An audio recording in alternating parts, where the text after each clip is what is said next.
This month on HMP, we've covered all but one of the Naked Gun movies. Well, we knew this day would come.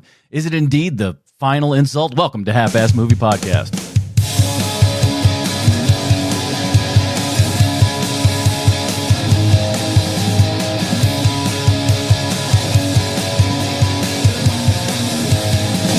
Ladies and gentlemen, welcome back to Half-Ass Movie Podcast, a show where we put together a half-ass theme as an excuse to watch movies. My name is Adam Portress, and joining me today, that's not Phil Donahue throwing up in a tuba, it's Sweet Shanta Kovacs from the internet.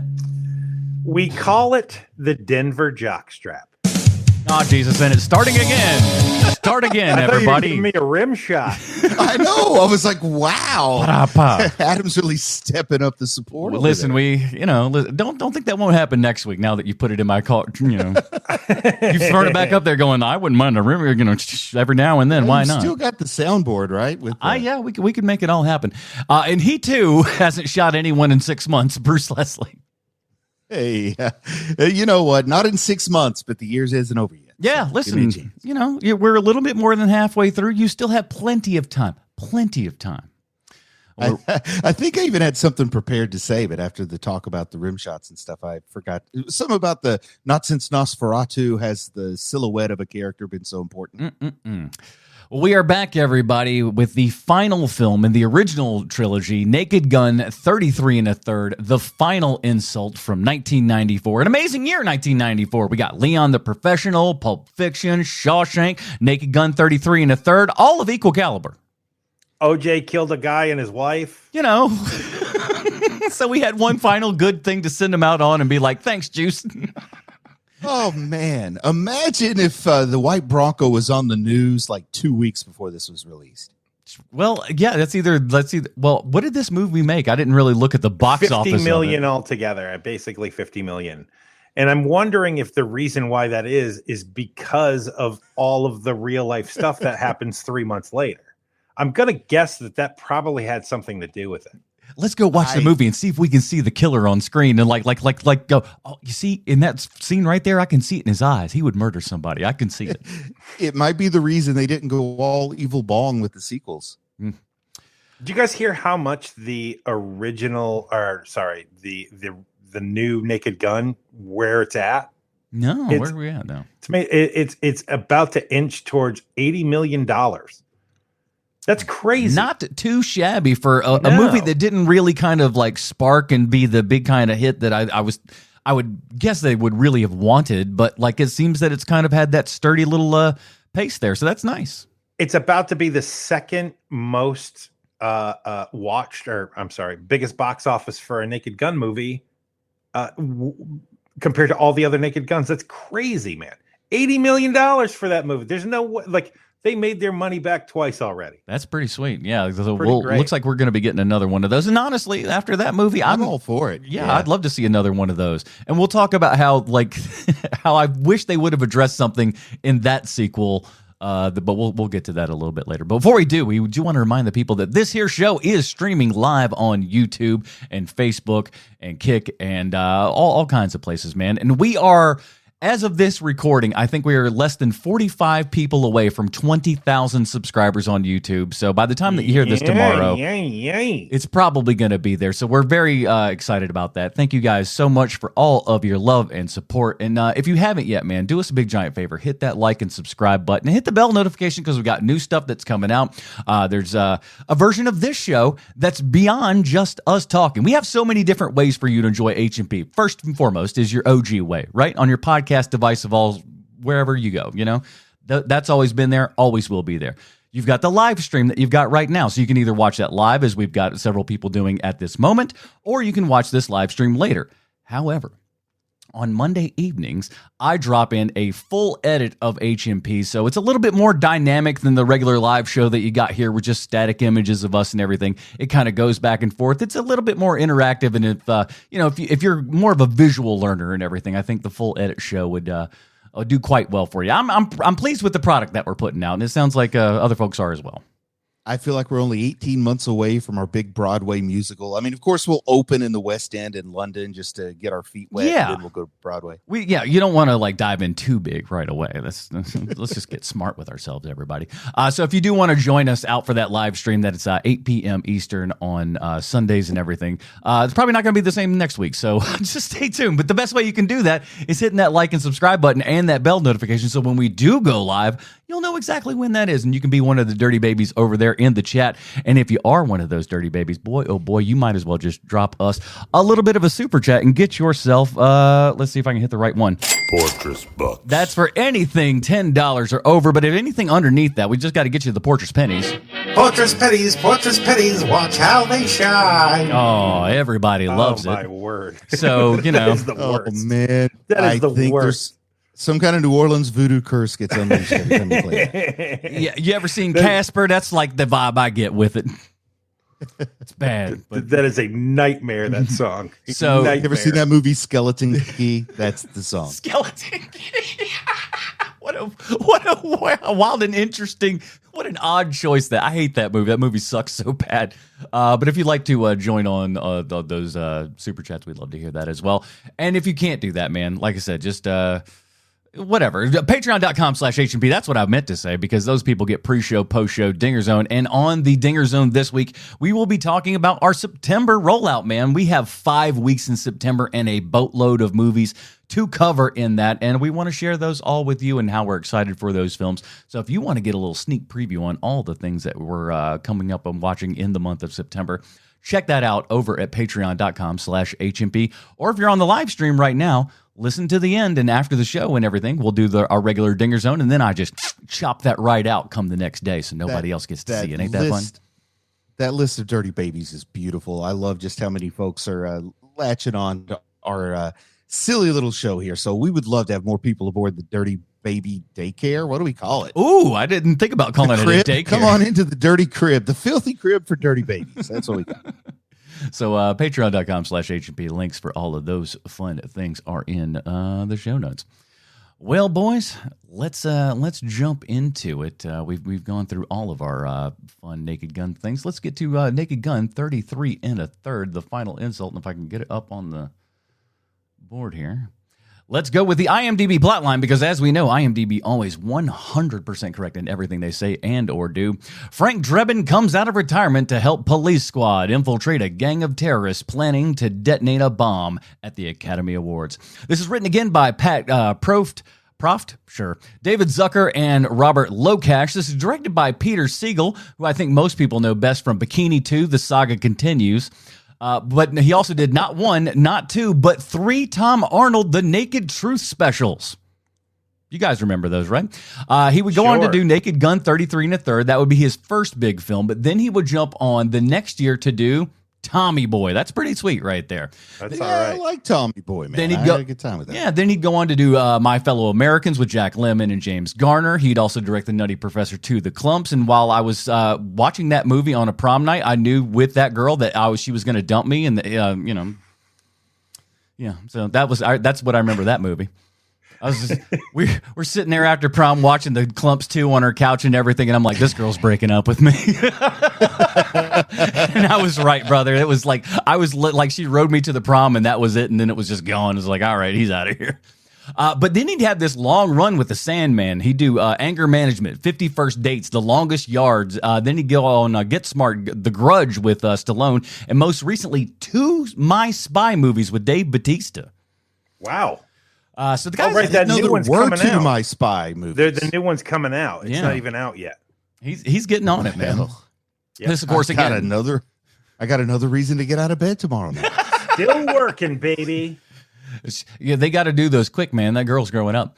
This is starring Leslie Nielsen, Priscilla Presley, George Kennedy, O.J. Simpson, Fred Ward, Randall Tex Cobb, Kathleen Freeman, Anna Nicole Smith, Raquel Welch, Morgan Fairchild, and Florence Anderson. They just wanted a bunch of hot chicks around, I think.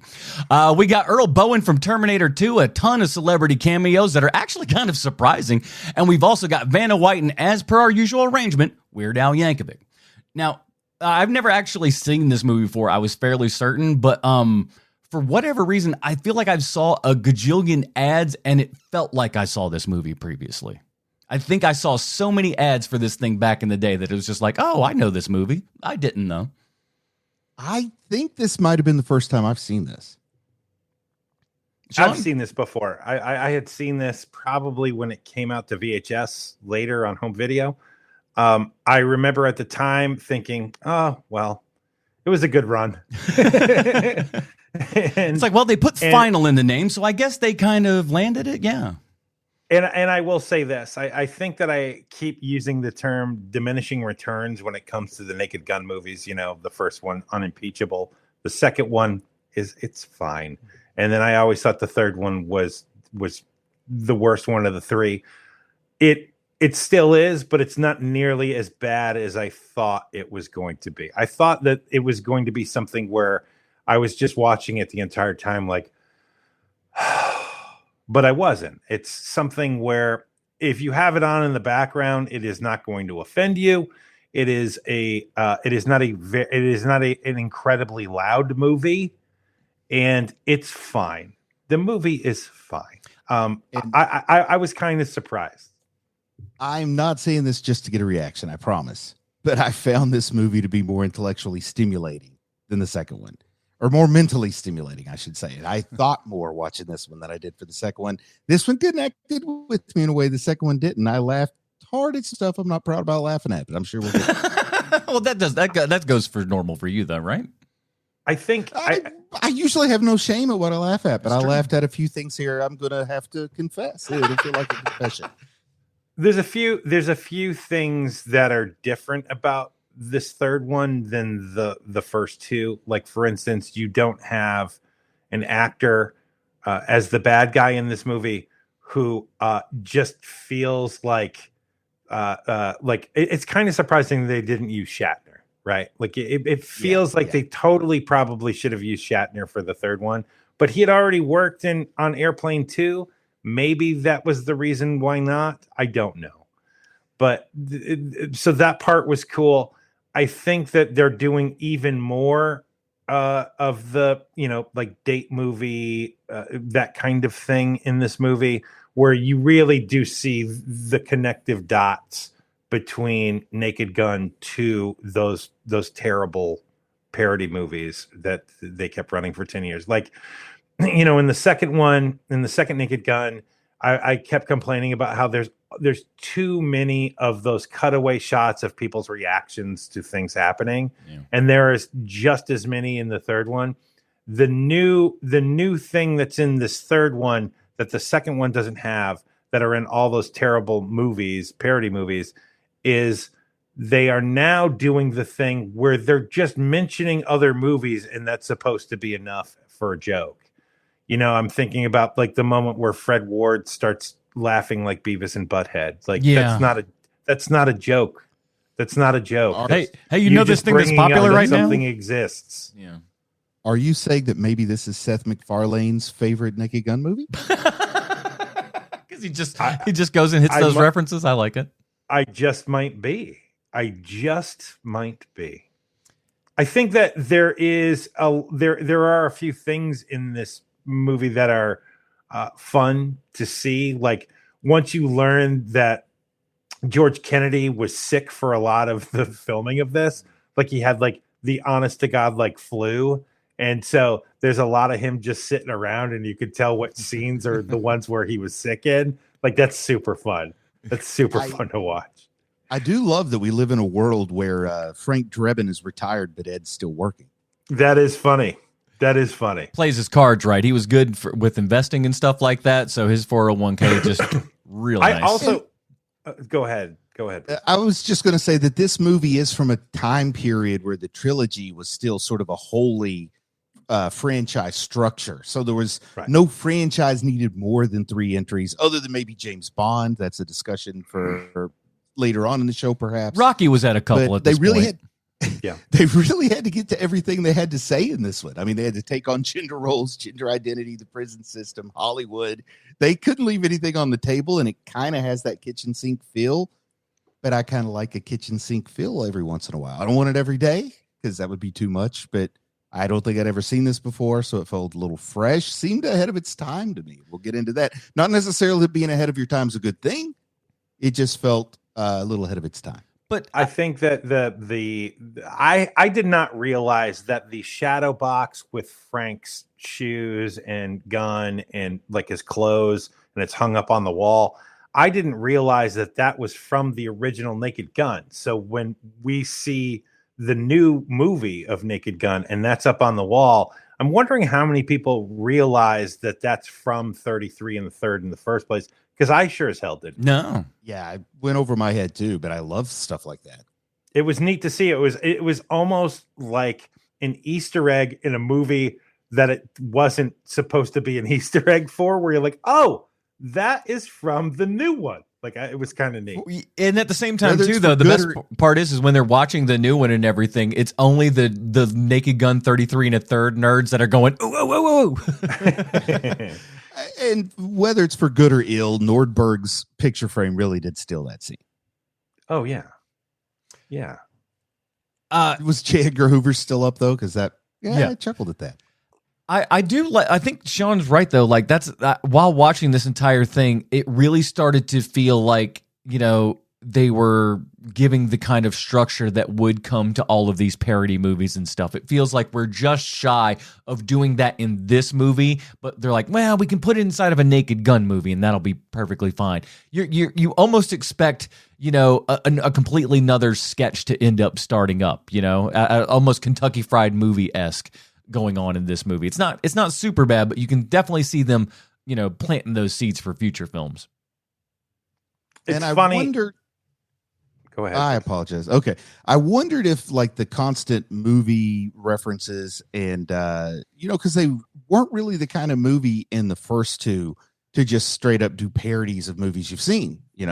And I wonder if they justified it to themselves creatively or artistically doing that has now become kind of a low-hanging fruit thing by saying, well, what we're doing in this one is taking on Hollywood, with the big finale being at the Academy Awards. And maybe they thought that had some more creative inspiration to it than what it might appear like now. I think that the issue is that you're running into the problem with these movies at this point that Marvel runs into, where now it's not Zucker, Abrams, and Zucker anymore. It's basically one Zucker.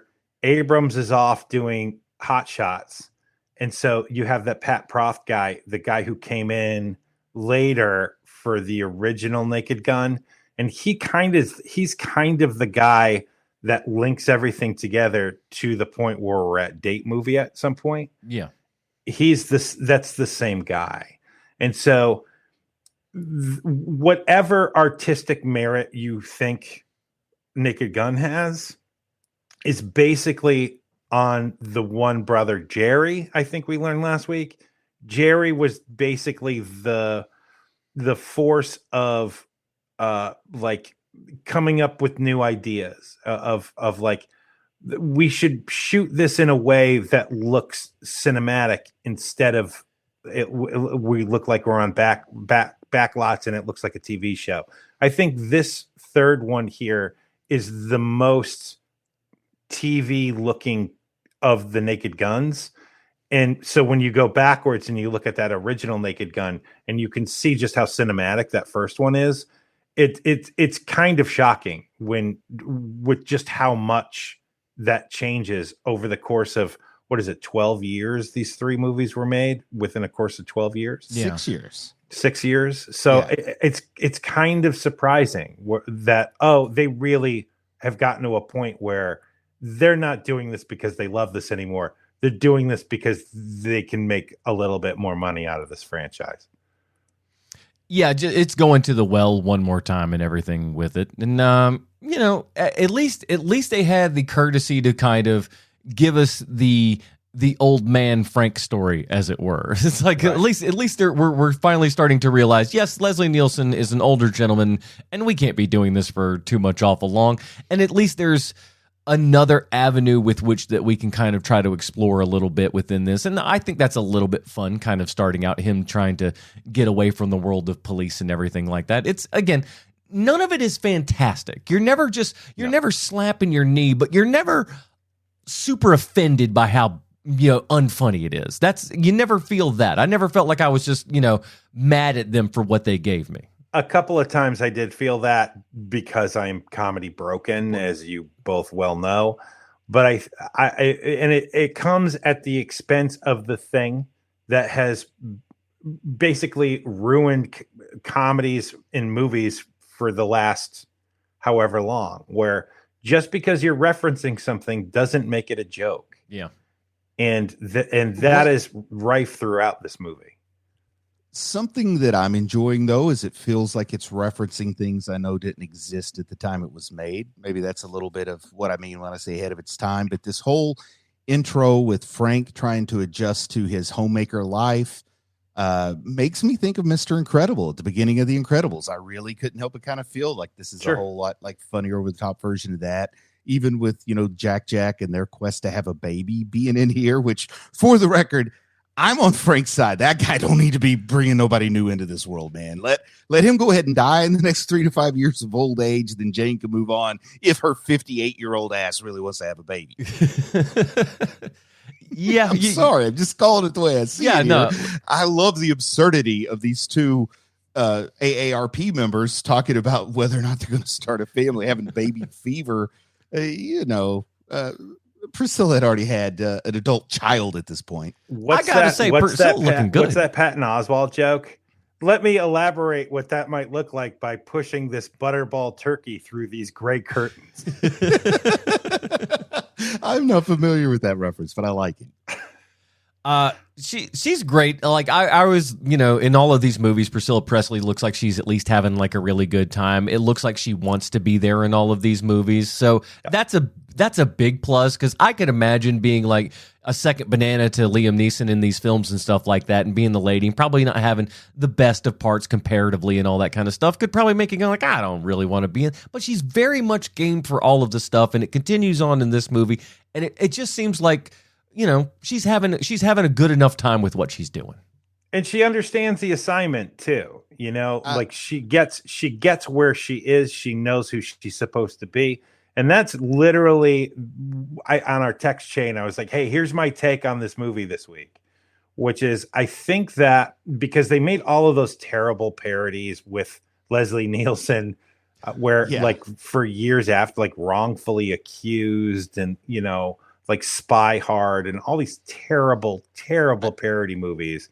I think the Dracula Dead and Loving It is the one that always sticks out in my head. That one sucks too. I mean, they're all just really, and that's Mel Brooks, for God's sake, and it still sucks. But like, I think that if you wanted to show someone in let's say 97, right, that your Leslie Nielsen parody movie is better than the other terrible Leslie Nielsen parody movies, hire Priscilla Presley.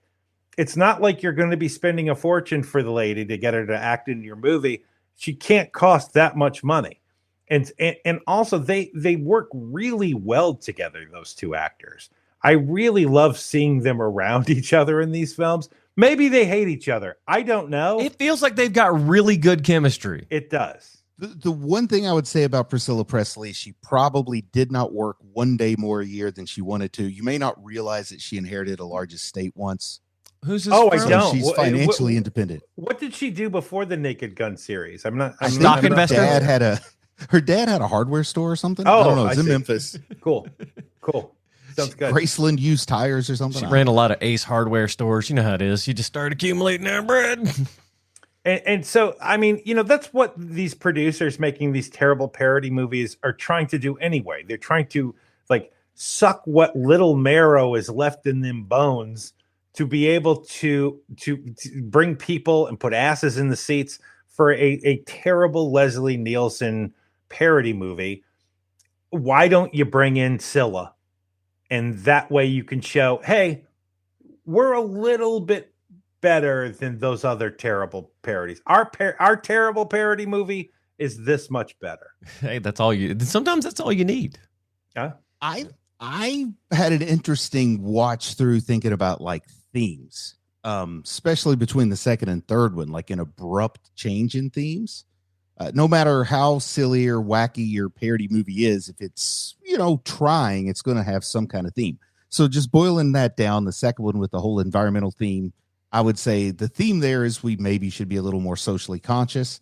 This one feels like it's saying, hey, maybe we need to hit the brakes on how socially conscious we are. I mean, that's how I feel. This feels to me, and I'm using this phrase just because it's in the vernacular and I don't have to explain what I mean when I say it.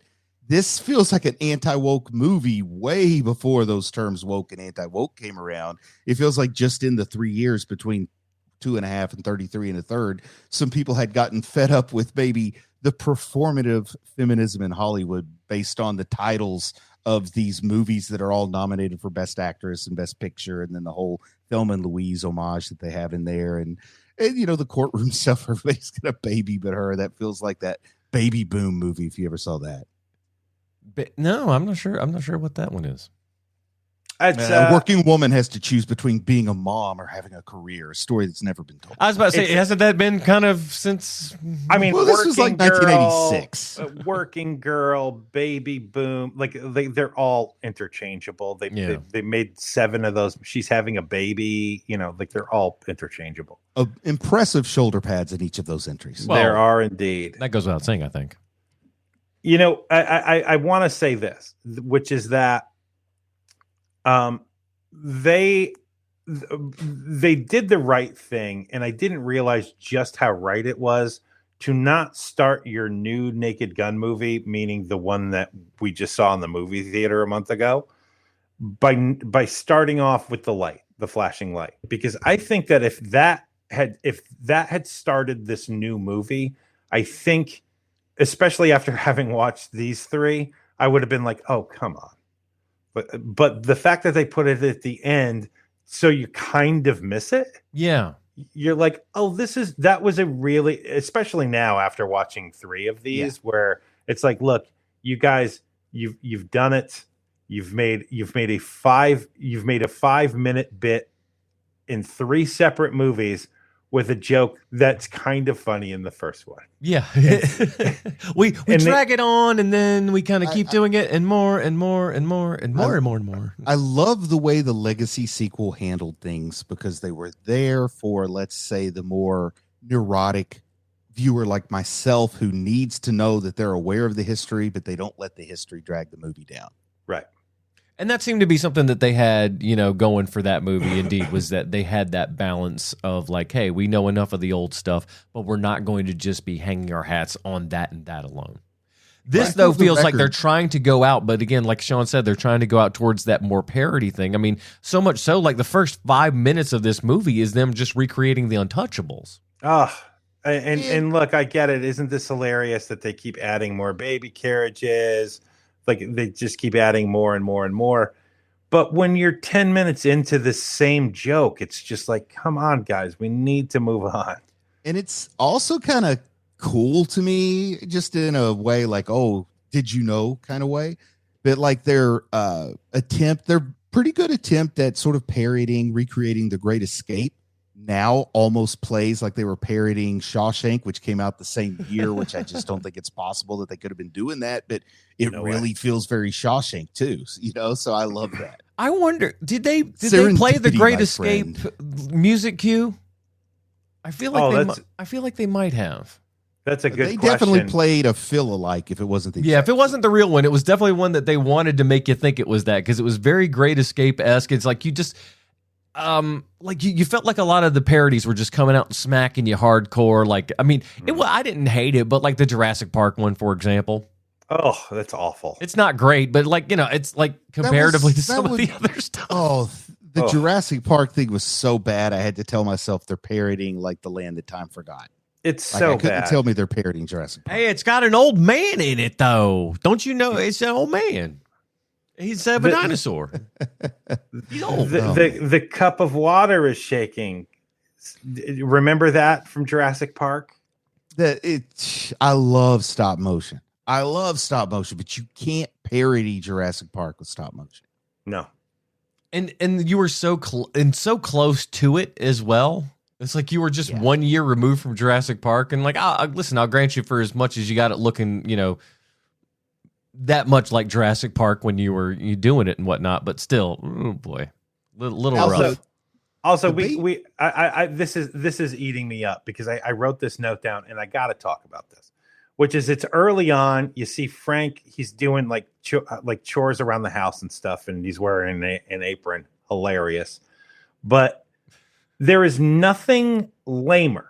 There is no bigger death blow to a movie. There is you are signifying to your audience that you never plan on having sex ever again with a comedy movie more than when there is a needle drop of Huey Lewis in the News. It's hip to be square. If you play that song, what you are signifying to me is I don't plan on getting pussy anymore. My life is over sexually. I think that this song is really cool, and it's we're gonna be able to move. That is a death blow. It doesn't even have to be a comedy. It can be anything. If it is in anything, and it's not being used ironically, you have killed your movie. Do you like Huey Lewis in the News? It's the comedy movie equivalent of wearing a wizard hat as an adult.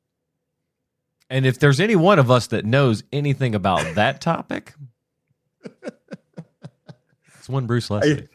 I saved money on a vasectomy and bought a wizard hat. My wife don't want to have no more kids. She's like, oh God, we got to stop it where she lies.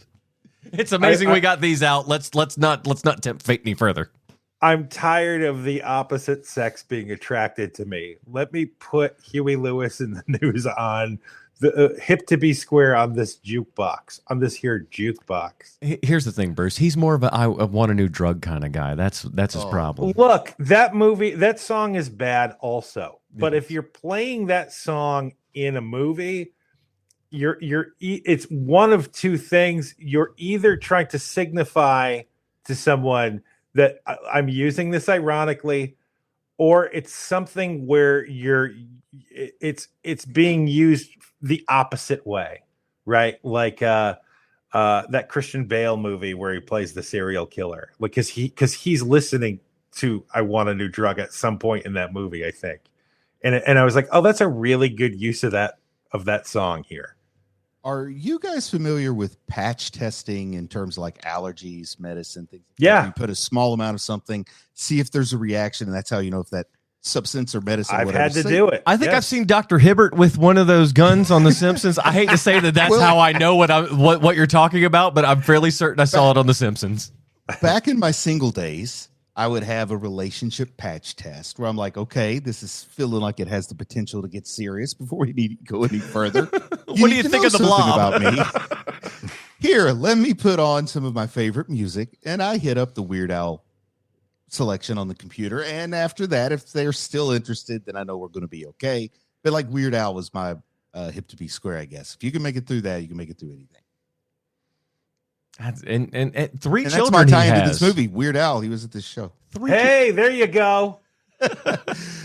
Oh, I do love, once again, this time he loves to impersonate a musician to get access to something. He's impersonating Weird Al instead of Enrico Palazzo.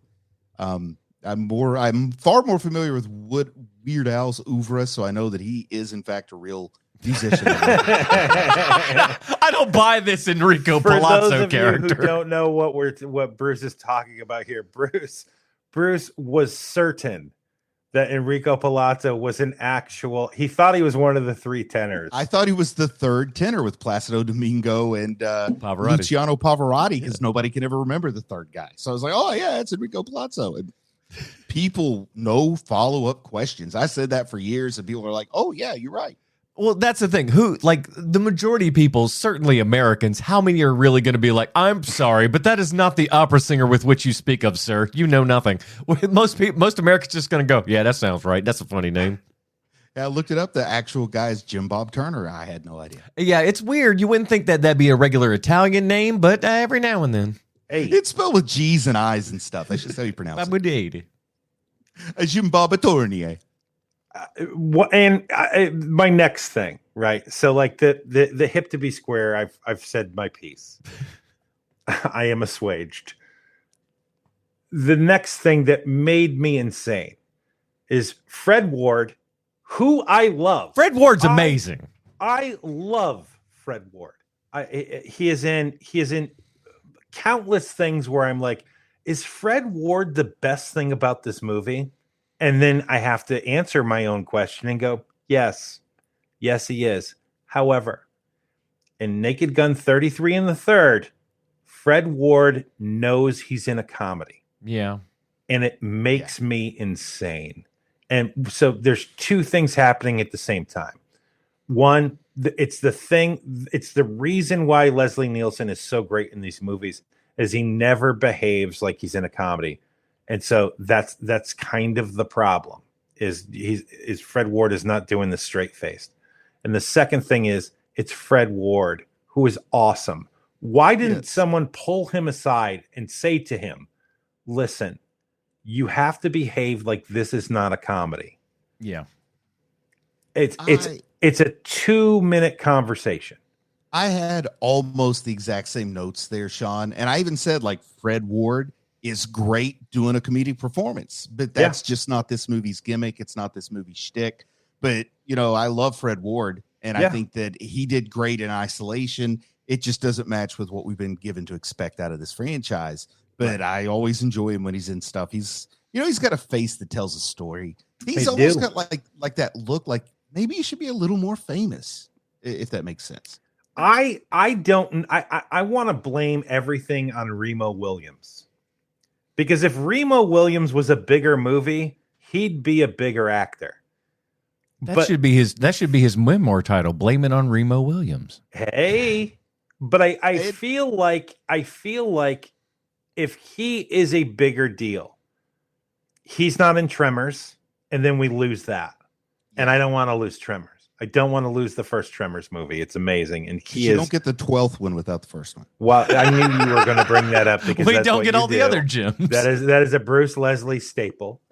But the first Tremors is a remarkable movie for what that movie is. It's kind of perfect, and I think that he's the best part of that movie.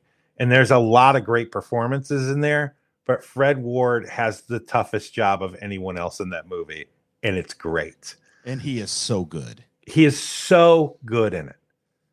Yeah, you can feel the desert on him when he's acting in that movie. It's so good. And watching that first Tremors movie, nobody realizes that this will become Michael Gross's career franchise. Like the work he's gotten from that is amazing. You're not wrong. And he does not want. I think that might be the reason why there's never been a Family Ties reunion, is he hates that character so much. Right? Am I right on that? I don't know. I mean, how long could a reunion take? I mean, they're not talking like an ongoing series, right? No, they're talking about weeks. like you know how like Entertainment Weekly used to do that thing where like, hey, we brought the actors back for photos. He won't even do that. He won't even do that. I would think he would enjoy it. I don't know, man. What do I know about things? He loves his model trains. He loves his graboids. What else does he need? I don't get it. These kids and their model trains. That's the name of his memoir, Model Trains and Graboids. Don't call me Mr. Keaton. You mentioned it at the top of the show, Portress, but like, and the actor Earl Bowen is in this, and he's shocker of shocks. He's playing a therapist. What? Like they're just like we need a middle-aged white man to be a therapist. Well, I've got this guy. I literally asked out loud to no one when he's in this movie as yet another therapist. Does this guy only play therapist? I couldn't remember if he played any other parts because I know he's in like The Nutty Professor as a therapist. He's in all three of the Terminators as a therapist. He's in this as a therapist. I'm sure he has some giant body of work. But I'm looking him up now. He is, he's dead. What? Yeah. He's one of these guys. Look, okay, let's go closest to the pin. Like a therapist in the sky. I'm gonna say 2003. Oh, you think Bruce? Any guess? On what year he died? Yeah. Yes. Oh, that's kind of morbid. 2007. you prepare to be amazed, boys.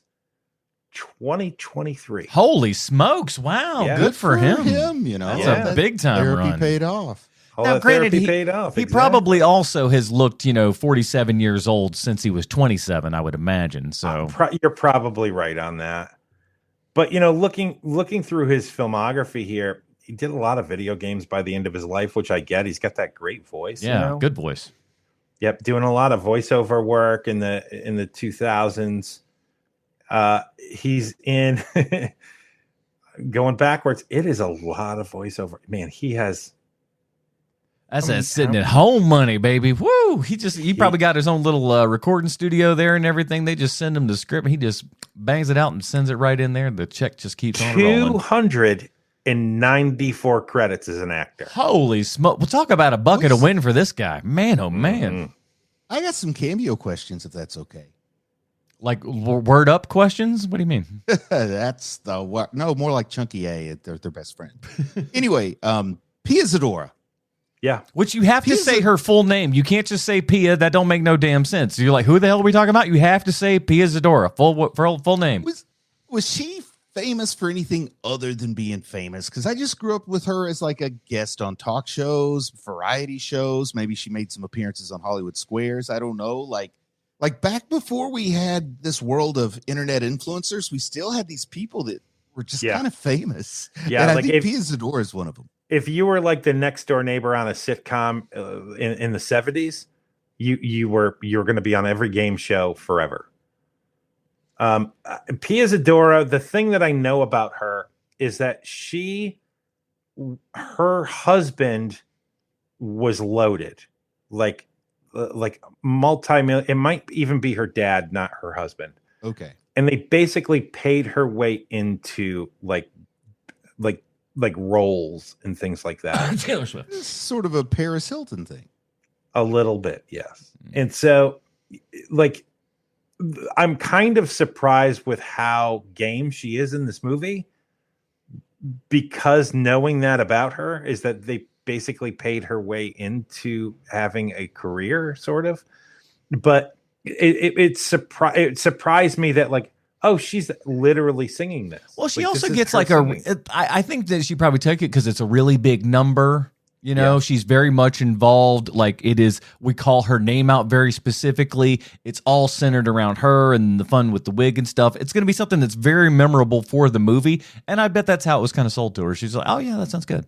Sure. And who wouldn't want to be in the front of this? And that's what, again, when we get to kind of the third act, is that like having all of these celebrity cameos was kind of shocking. I thought, oh, we're going to be at the Academy Awards and we'll come across maybe, 3 or 4 people. We came across a large handful of like well-known celebrities. I was expecting all those cheesy lookalikes that don't really look that much like the celebrity that a lot of these parody movie things would put in the crowd. and Like stuff. when Kinda Clinton like how they came had on. the Queen. Huh? Like when Oh, Clinton yeah, like came on in this Yeah, or one. like when the Queen in the first one, or George Bush in the second one.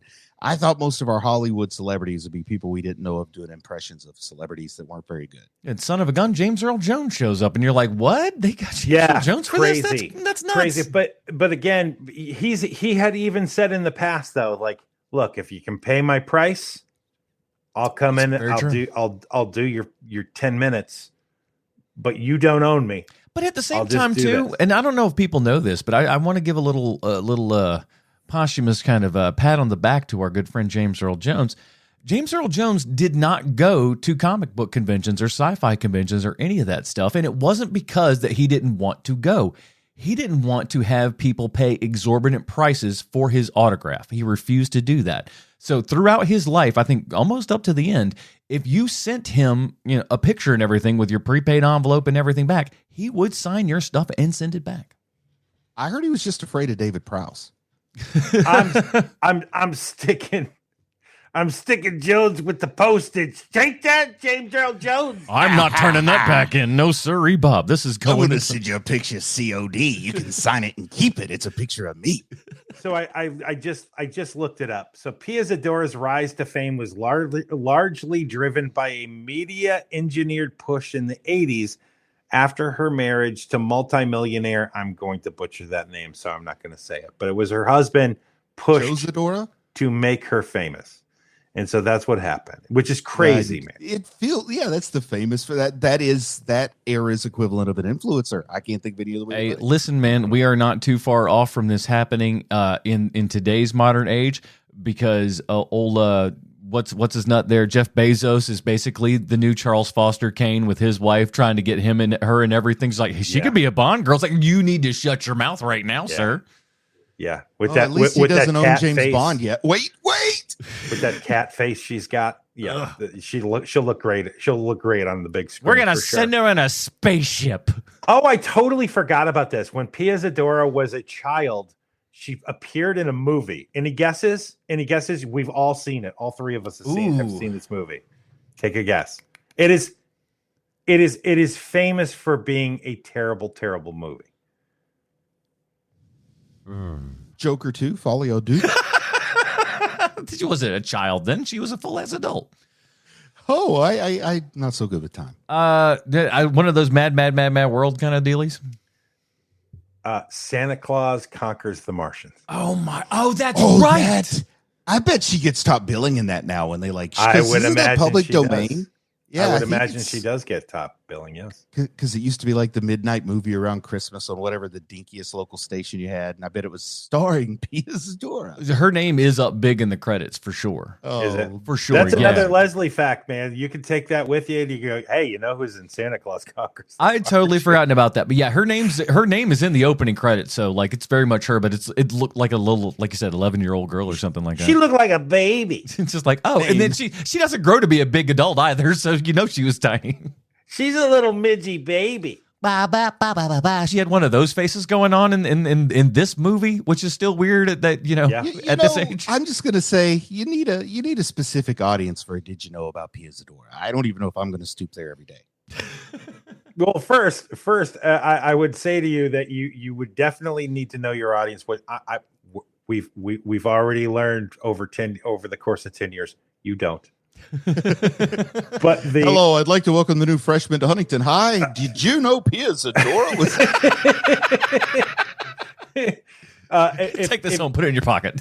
But you know the look. If you're looking at somebody and you're like, I bet that person has seen Santa Claus Conquers the Martians.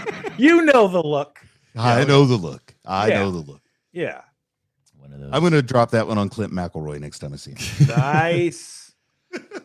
Anna Nicole Smith is kind of our new bombshell in this movie and everything. This was kind of like, this was her moment, man. She was really starting to kind of kick off and get into Hollywood for better or for worse. Yeah. And I think they were making a bombshell parallel by having Raquel Welch kind of featured prominently in the end of this, who, by the way, looking great my at She 54. was great in this, yes. And she is a iconic beauty from old Hollywood, even though it's not really that old when she's there. But you know what I mean. She's an icon, one of the last icons, I'd say. Yeah, right there with Farrah Fawcett. She's up there. And then again, they were like, here's Morgan Fairchild, all these fine women, and I'm just like, my word, what a time they was having over there, boy. You're going to break a little love off for Mary Lou Retton, aren't you? Listen, West Virginia's favorite daughter, Mary Lou Retton. You want to got a DUI. I was going to say until she started drinking. No, she fits right in that way. I mean, we did have that one lottery winner that was always in the news. And she's so small, it only takes a thimble of gin to get her going. You know what I'm saying? No kidding. She's just like all over the road. Yeah, the best Tiny Tim in cinematic history. That was a pretty good one. But yeah, I thought Anna Nicole Smith was fine for what she's doing. She was never an amazing actress or anything, but she's a good looking lady. She's got enough. It's okay. It's okay. It's not terrible. It's a mistake. It's a mistake when you already have somebody. You already have somebody on like in your crew in your cast. Priscilla Presley, who is fine in her role. I think that she is. I think she's very serviceable as her role, right? As Jane. But when you have that already, it's a bit of a handicap that you have somebody who has a very specific lane. So why are you bringing in someone else who also can only do so much? And she's she's in it for way more than I remembered her being. Oh yeah, she's in it a decent bit. Like I thought she had a sandwich and left. She doesn't. She's in it a lot. And she is terrible. She is awful. I think like I'm kind of surprised. It's almost like they were like, we need. Oh man, the best way I can describe it is like this. I can totally see old white people in like the late 80s, like dudes, old white dudes being like, well, you know who's really good looking? That Lonnie Anderson. Yeah.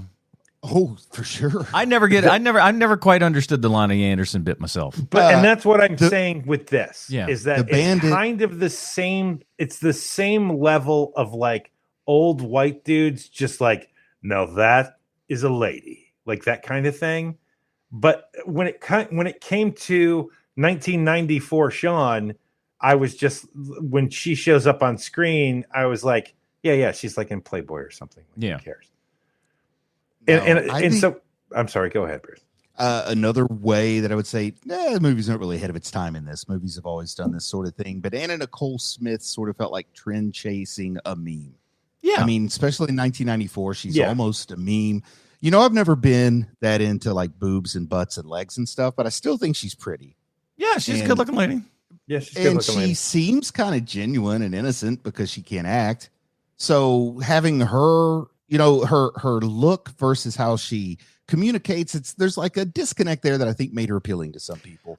But if you're going to have her as the femme fatale, the temptress, then she needs to have that more sultry kind of delivery. So I think there are way better options. You went with that said the same thing. You could have gone one direction or another, a little bit harder in the paint with her either being dumb or if she could try to play it, you know, like a smarter thing or something like that. Like I said, it doesn't quite land on either one.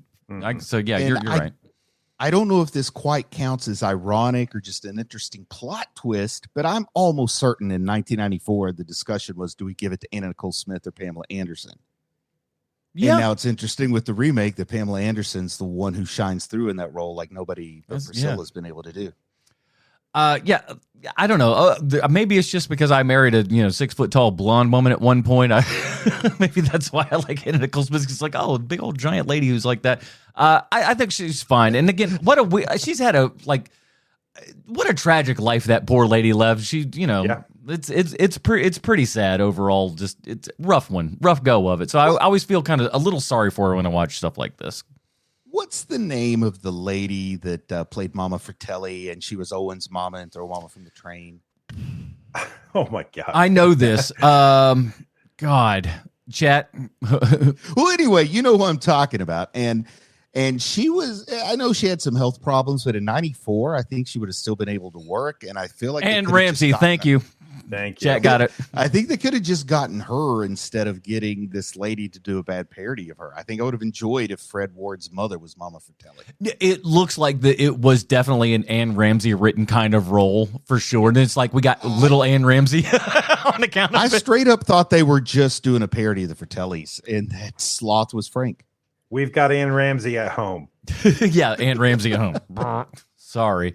But she was fine for what it was. It's like if you can't get an Anne Ramsey, like that's your second best shot. I'm cool with that. She was fine for what she was doing, and she looked like she could have been Fred Ward's mama. That's fine. Yeah, I heard they couldn't afford her. They said she works for Scale but tears up craft services. So she's a menace to the craft table, so we're not going to bring her on board for this project. Those green olives with the little pimentos in them over there. I love them all. So something that we have to talk about that we touched on briefly at the beginning of the show. So March 18th, 1994, this movie comes out.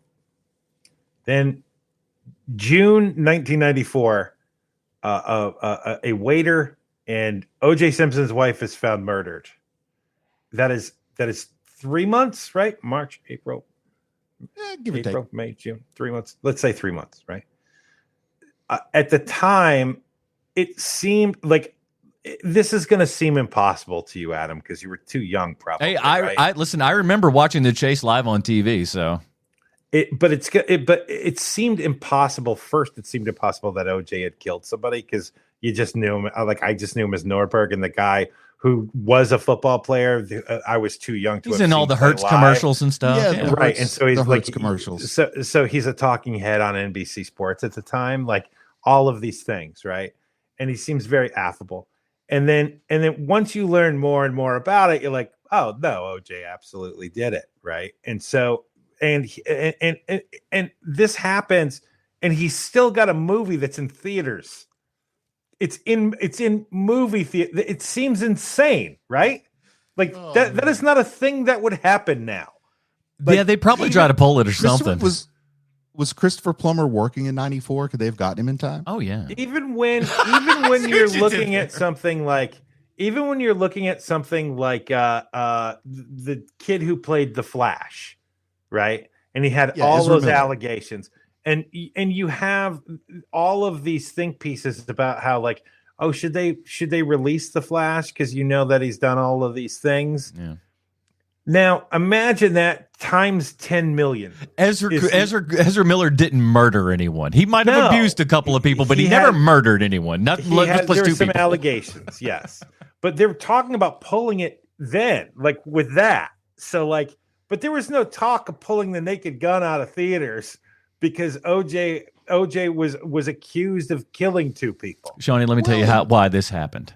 Back in the day, we still had P&A. You had to print those things out, and those 35 millimeters was already printed, boy. Today, we don't. We just go like, oh, we don't have to send the digital file out. They already printed those things. By God, they were going to play them. You are right. I think Paramount said we'll just wait and see what the verdict is before we make up our mind. It's like, listen, this trial's going to go on for a couple of years, okay? We can milk the next 3 months out of this, you know? If the glove had fit, they would have probably pulled it. Come see the killer. Like, they should, like, re-release some trailers or something like that. The man, they said. The movie's so deadly, you can't handle watching it twice. They say But after Britt, this movie, you OJ killed his wife and later. I so remember how big It was deal crazy. It was crazy that this movie was still in theater. It was insane to me. My junior and senior years of university were all taken up with the OJ trial. This thing went on for like 2 years. I remember the verdict in my senior year. I'm watching it in my apartment. One of my very good friends is in organic chemistry lab, and he told me to write the verdict on a piece of paper, run over to the lab, and hold it up to the window so he could know what it was. Oh, wow. Yeah, we didn't have texting or anything back then, so I had to actually run across a busy road to deliver this information. So all the kids in middle school, like we got the verdict and everything. They did it, like they showed it to us live, which was kind of something else when you think about it. That they showed like 8th graders the O.J. Simpson trial and come out live. The summer it happened, I was working in new student orientation at Marshall University for incoming freshmen, and that became like a big buzz that everybody wanted to talk about all day during orientation because you have the same conversations with different groups of high school kids every day for like 6 weeks. All those kids kept screaming, OJ is innocent. OJ is innocent. Now, even in middle school, I was just like, he was found not guilty. That's different. Like, wasn't like, even then, I How's he knew gonna better kill than two everyone people else. all by himself and not even get hurt. He was a football player. I think he could do it. That was the conversation. Which, by the way, again, I've mentioned it before and I'll mention it again, and all the money goes to the Goldman family. But the O.J. Simpson book, If I Did It, is a scary retelling of exactly what he clearly did in that thing. And, he's just like, I lost some time. I would never read that. The guy who they got reading the book sounds just like O.J., so it's even creepier. No, but good. It's good. I liked it. I was just like, oh, this is, it's a confession. 1,000%. I wonder, I don't remember anymore. I wonder what he, like, because they're doing press, right? Oh, no, press it's too late for that. Never mind. Yeah, because they've been. Let me take that off the table. Yeah, he wouldn't have been doing press by the point that he's. I like the idea that one of the guys shows up at the jail and everything and just go like, tell me about what Norberg is doing this time. But there was a thing in this time where there would be a renewed media push a few months later as it was getting ready to hit Blockbuster in the video shelves. They would always Star of Naked Gun 33 and a third. You're right about that, Bruce, but this movie wouldn't have been one of those movies. That's why I was wondering if that would have affected this movie at all. So apparently it wouldn't have been as much an issue with this. I mean, it's for tent poles. I don't think that Naked Gun 33 and a third would be considered a tent pole at this point. That's kind of like let's grab all the cash we can and get the hell out of here kind of movie. Do you think that Zucker blames OJ for the failings of the the box office of this? Like, this could have been 5 times better if he didn't murder those people. I think that he's thanking his lucky stars that OJ is in it, because this thing had staying power because OJ was in it. That's probably true. I think, to me, this feels like the kind of movie that's made with the understanding you're going to get more than 50% of your gross in the home market. This just feels like there was an era where there were things that weren't direct to video, but they felt like, they were made for the home market. And this is one of those. Yeah. This is a rental. This is a re-rental. This is one that brings people into Blockbuster to pick it up if you're a fan of this kind of comedy, because this is the kind of thing that you go out to get and you're not going to find by accident. Like some of the tent poles, it's like, do you want to go get this tent pole or watch what other tent poles on CBS this week? Yeah. All right, well, boys, let's get down to it. We got to rate this bad boy and figure out where it falls on the old Naked Gun trilogy or quadrilogy here now, actually. So, Bruce, what do you got? I like this movie. I like it more than I should. I'm embarrassed that my biggest laughs were all around Frank at the sperm bank and then coming home and the ice melts on his crotch.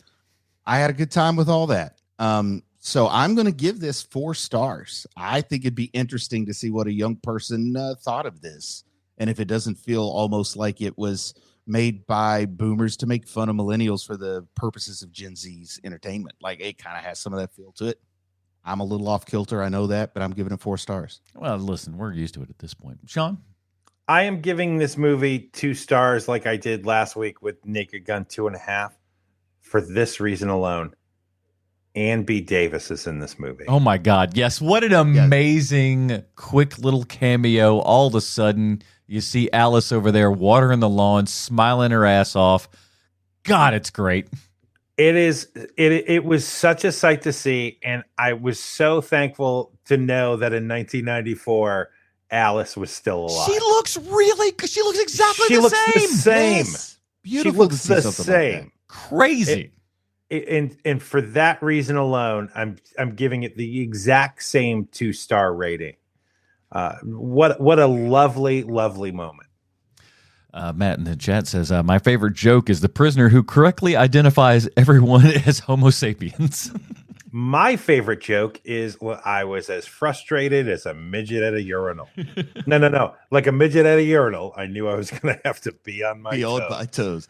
I like the one where she finds the scratches on his back. She knows he's gone back to work, and he says, no, it's another woman, I swear. When I was watching the Smurfs at 17 years old, my dad knocked on the door. What are you doing in there? Drugs, Dad. It's drugs. Yeah, you don't want them knowing that you're eating. I've been watching Smurfs. For me, I'm going to go 2.5 based upon like last week's was 3. This is going to roll in the 2.5 area here. Again, it wasn't one of those where I absolutely hated it. It didn't pass the phone test comparatively to the other 2 movies, and that's not a good sign, especially for a movie that's only, an hour, 25 minutes or something? Yeah. So that was a little bit of a rough go there. Yeah. It needed to be a little bit better, and you understand, say for the OJ stuff, why they wouldn't really be going back to the well too much. It makes a lot of sense that we'd have to go like, let's wait another, 25 years.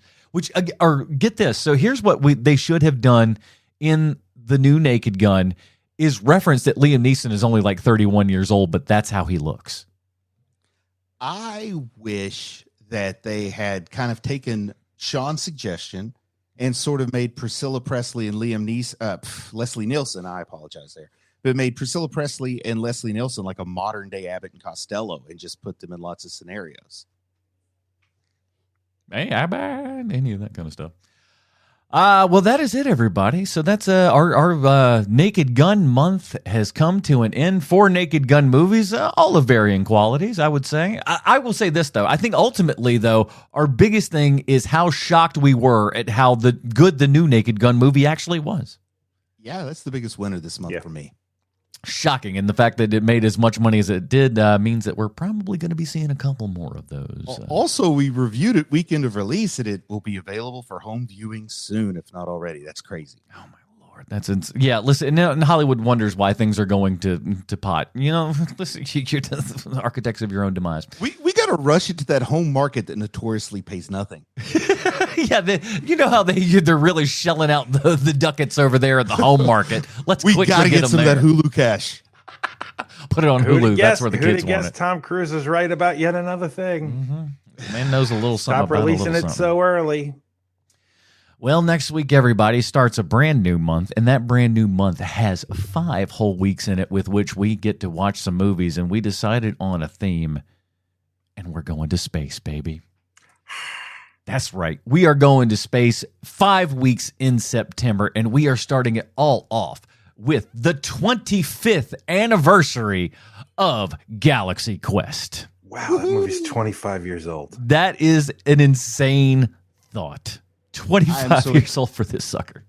So excited for Space Month. I like doing these themes, and I know this is a big one for you, Shanzi. It is. Shanzi likes spaceships. Winners.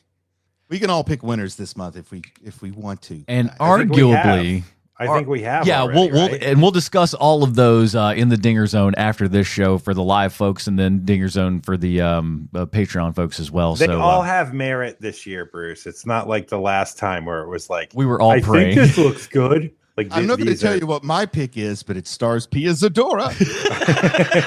Ooh, you say that for Christmas like a good boy. You know what you're doing. Come on now. So we'll be covering that. By the way, Say Star Crash. Say Star Crash. Sigourney Weaver's hottest role. I don't know. We'll discuss it next week. We've had this discussion already. Bruce is going to say no, it's Alien, and I'm going to go no. You're right, Adam. You're gonna watch this movie again, Bruce, and you're gonna be like, you know what? Might be right. So we'll. And he's getting it done in that movie. Yep. Getting it done. So we'll be hitting all that kind of good stuff next week. In the meantime, Bruce, where we can find more of your work on the internet? I've been putting a couple TikToks up lately. People want to check that out. There's no real theme to them. It's whatever I feel like doing, mostly doing it to use this gear that I've accumulated over the years and just to have a little fun editing. But, just go check it out. Maybe I'm talking about wrestling. Maybe I'm talking about Happy Gilmore 2. Maybe I'm talking about a local baseball card. You have no idea. What you're doing, though, is you're getting reps, you're putting in stuff, and you're actually, you're legit editing things and trying to make it look nice and stuff. So, applause to you. Yeah, it's a lot easier to do it 2 to 7 minutes at a time instead of what I was doing on YouTube. Oh, hell yeah. I had a coworker today ask me how much I spent on my gear, my gear for this dumb show.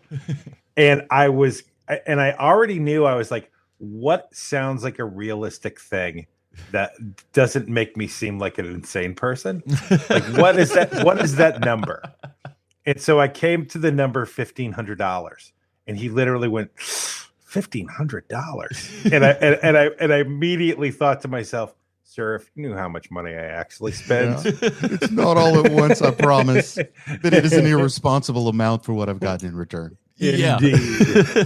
That's how I feel about every home theater thing. I just kind of go like, I wrote it all off on the budget of Werewolf Fight. Exactly. Oh yeah, you could use that as a tax break. I didn't even think about that. Did you write that whole thing off? Yeah, but I didn't track my expenses very well, so it was like a $600 budget. Even though it's really more than that. Bruce is over here rocking little producers. I just rented myself everything for $600 and called it even. Wow. But my next big plan is to try a documentary about the town I grew up in. So we'll see what happens. Oh, nice, man. That's awesome, Bruce. Oh, that's awesome, Bruce.